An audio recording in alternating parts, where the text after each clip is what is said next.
ten infarkt myokardu. Ešte sme si nevysvetľovali, jak ten infarkt vzniká. Včera sme si o tom hovorili niečo, nie? O tom upchatí tej cievy vencovitej.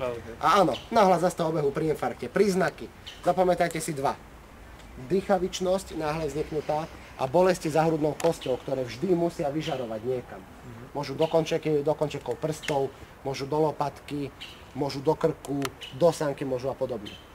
Pacient má také strašne zvieravé bolesti a pocit, ako keby mal betónový kvádr položený na hrudníku.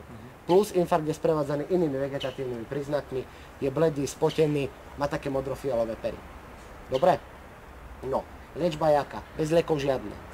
Ale vy ako prvá pomoc, treba pacienta hlavne ukľudniť, lebo čím väčšie rozrušenie, on sa bojí, že zomrie totižto. Treba ho ukľudniť, že nebojte sa, pomôže vám, bude to v poriadku, lebo bude kričať pomoc a nechcem zomrieť, nechcem zomrieť. Keďže je dýchavičný, každá dýchavičnosť, pocit ťažkého dýchu, patrí do polohy v polosede.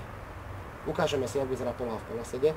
Ďalej, uvoľniť mu odev okolo krku a okolo pása. A čo je dôležitá otázka sa ho pýtať? Či už niekedy má a nemá nejaké lieky. Či nemá nejaké lieky. Dajme tomu, že lieky bude mať, my si pripravíme krabičku a dajte mu ich pod jazyk. Dobre, tam sa najrýchlejšie lieky na infarkt strebávajú. Pacienta nechať v polosede, kľud a volať záchrannú službu čím skôr. Čiže žiadna krv, nič, to je jednoduchá internistická diagnóza, ale postupnosť krokov je dôležitá. Dobre? No, čo nám to ešte hovorí, čo máme spraviť? Sice, nie, on tu bol bezvedomý.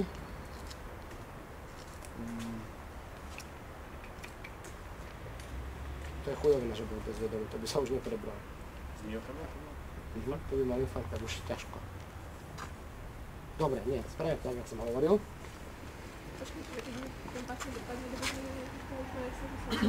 No keď on upadne do bezvedomia, väčšinou upadne skrz to, že to srdce už nepracuje tak, jak má, v ktorých ho treba určite resuscitovať. V malých prípadoch môže byť bezvedomý, hej, počas toho infarktu, ale bezvedomie pri infarkte naznačuje veľmi závažný stav. Dobre? Alebo že by sme si to skomplikovali trošku. Doniesie manču a budeme aj resuscitovať.